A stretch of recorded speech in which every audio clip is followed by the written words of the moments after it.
Welcome to the Old Soul, New Soul Astrology Podcast. Thomas Miller, Robert Glasscock, and we are going to talk about another current event coming up. This is a big one. We are right now, as we're recording this, in the land in between the two eclipses. We've had the lunar eclipse and the solar eclipse is still ahead of us, so we thought we would talk about that in context. So, Robert, 10 degrees Aries. We have, I think a lot of people have been talking about this, a punchy eclipse coming up. A punchy eclipse. I like that. Well, that's fun astrology talk, Yes, it is. which would You promptly know, get you thrown out of an astrology conference, but that's the way we roll over as there. you know, I'm such a believer in making something out of everything you see. If you just think about what is a solar eclipse, think about it. It's a new Here's moon. the Earth, here's the sun, and we're looking at the sun from the Earth, and the moon gets in the way in the middle. That's what it is. The Earth is material reality, physical incarnation. The sun is spirit, the life force, and the will, and the individual soul. The moon is the feeling nature, the emotional nature. It has nothing to do with rationality. It has everything to do with feelings, security, the past, the family, the home, the ancestors, all of that. Here it is, the moon, all those things moving in front of the sun and temporarily blocking it. It is also, though, of the nature of a sun moon conjunction. So it tremendously focuses those energies on both the life force as well as the individual's past, if you will, their whole lineage, including karma. So it's a tremendous moment. And it's in Aries. And it's also in the Leo decanate of Aries, which is associated the sign of Leo with children and childbirth and creative events, such as children and childbirth or giving birth to a work of art and so on and so forth. This is a tremendously creative and positive solar eclipse. If you think about it, this eclipse is going to bring a time of new births. Now, it happens on March the 29th, which is right at the end of this month. And eclipses can be felt really a month before and sometimes 3 or 4 or even 6 months after the eclipse. So, figuratively, this eclipse indicates a time of new births. That may even be literal births. It indicates a time of relocations and moves because the moon rules the home, security, where we live, real estate, on and on. It rules this eclipse major milestones like a new job or a new career direction or a new opportunity or self-employment enterprises or retirement or developments related to aging parents or to developments involving either new loves or revived loves and marriages. Or alternatively, sometimes separations and divorces, depending on the natal horoscope. So you can see, Thomas, there is a lot going on in this particular solar eclipse in Aries, and it's Mars ruled, this eclipse. So what do you think about that?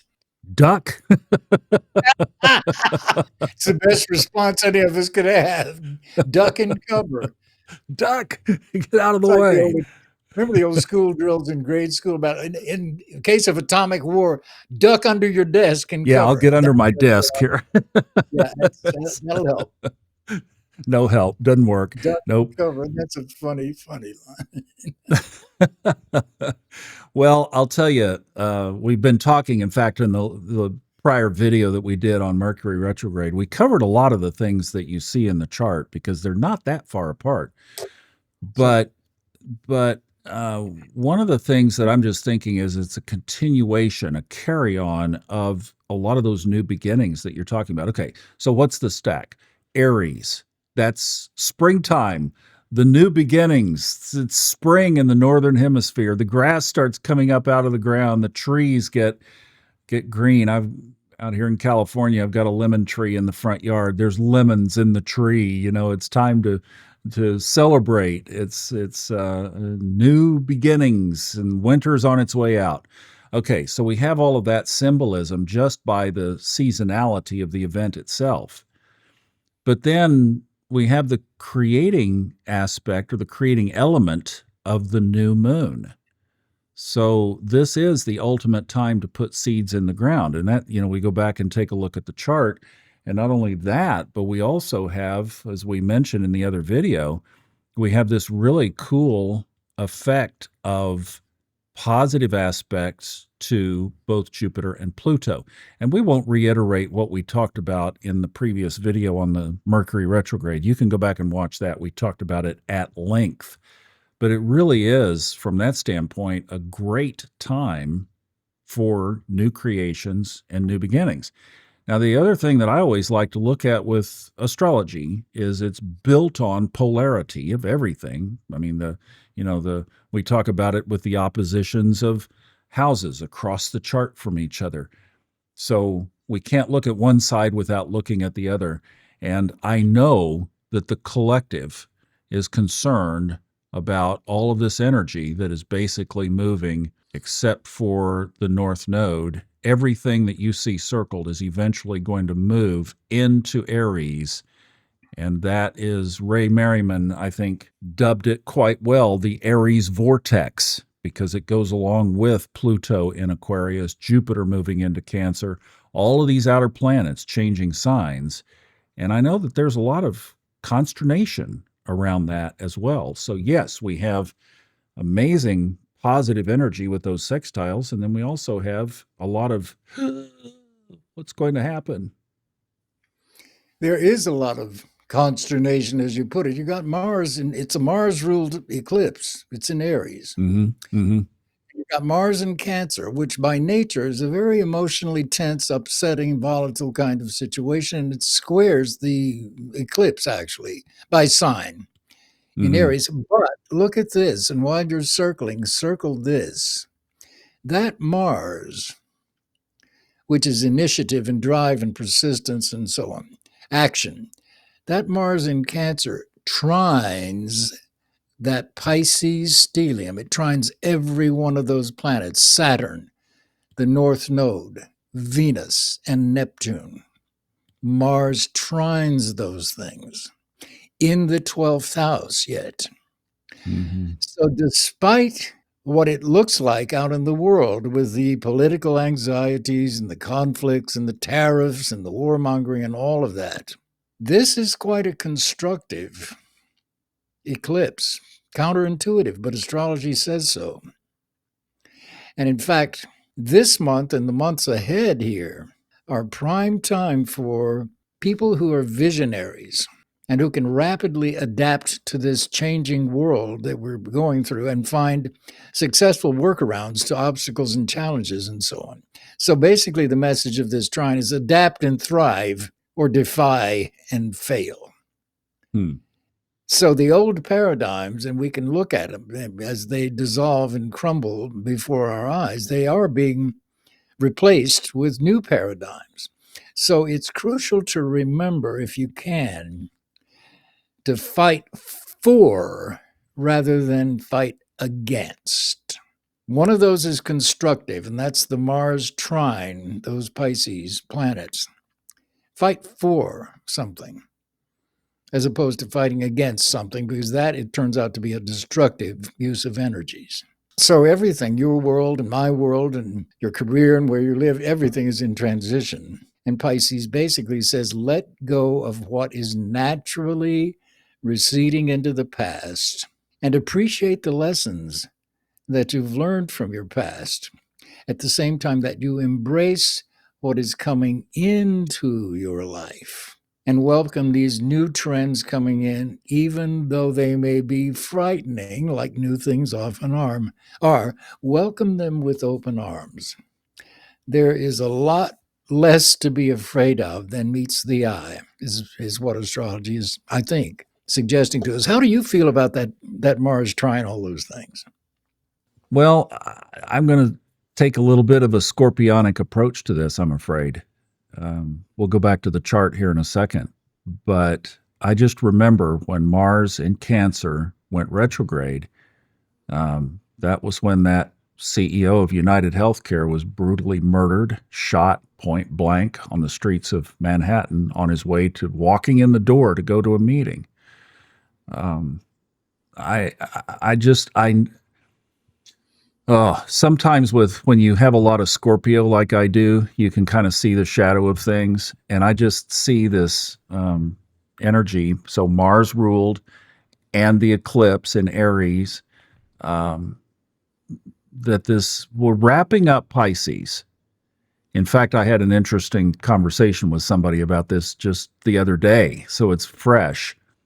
What does this push look like into Aries? And it's going to shift everything because we're talking about spiritual energy with Pisces, right? We've been in this 15-year run since 2020. And look at all the degrees, 24, 26, 28, 29. Boom, 0 Aries. We're wrapping up Pisces. So here the spiritual focus of this dreamy, you mentioned it in the Mercury retrograde also.